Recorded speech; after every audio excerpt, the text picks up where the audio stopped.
این دریچه گاز رو ببین خیلی ضعیفه. خب معلومه که ماشین با این گاز نمیخوره و خطای دریچه گاز میندازه. ولی این یکی رو ببین، این درسته. اگه ماشین خطای دریچه گاز برقی داره و میخوای تعویضش کنی، قبل از اینکه این قطعه گرون رو بخری این تستایی که میگم رو انجام بده. مجموعه دریچه گاز هم روی سوکت 6 تا پایه داره که 2 تای اون مرتبط با برق موتور دریچه گاز و 4 تای دیگه مرتبط با سنسور زاویه دریچه گازه. اولین چیزی که امکان داره معیوب بشه خود موتور دریچه گازه و بایستی موارد که میگم رو روش بررسی کنیم.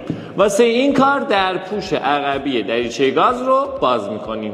بعد از باز کردن درپوش، قطعاتی که مشاهده میشه 2 تا سنسور موقعیت زاویه دریچه گازه.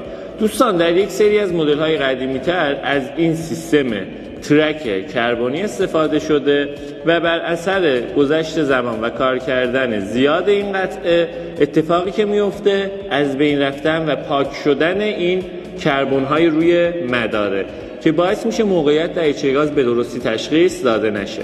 همزمان با اینکه دارین این ترک ها رو چک میکنید حواستون به شاخک هایی که با اون درگیرن باشه. 4 تا شاخک وجود داره که در تماس با اون ترک های کربنی کار میکنن. بعدش میرسیم به مجموعه موتور دریچه گاز. دوستان موتور دریچه گاز یک موتور الکتریکی دیسی هست که توسط این چرخ دنده ها پولکی دریچه گاز رو باز میکنه. اگه من چرخ دنده واسطه رو در بیارم میتونم سالم بودن دنده های اون رو بررسی کنم و همینطور دنده هایی که باعث باز شدن پولکی میشه. تستی که انجام میدم با برق 12 ولت دیسی میتونم موتور رو بچرخونم. همونطور که مشاهده میکنید موتورم میچرخه، ولی نکته‌ای که وجود داره چون زمانی که دریچه گاز در حال باز و بست شدن گشتاور زیادی مصرف میکنه، موتور باید بتونه دریچه گاز رو در حالت پیشبار فنر هم به خوبی باز و بست کنه. دوباره این کار رو انجام میدم.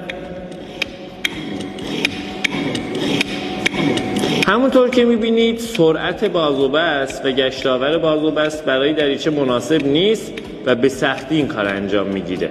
این نشون میده که موتور من ضعیف شده و قطعاً خطای موتور دریچه گاز رو خواهم داشت با این وضعیت.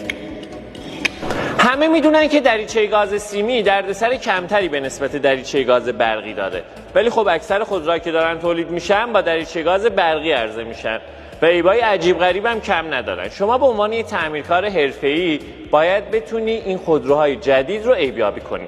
من توی آخرین آپدیت دورم به صورت کامل عیبیابی خودروهای جدید رو بهتون آموزش دادم.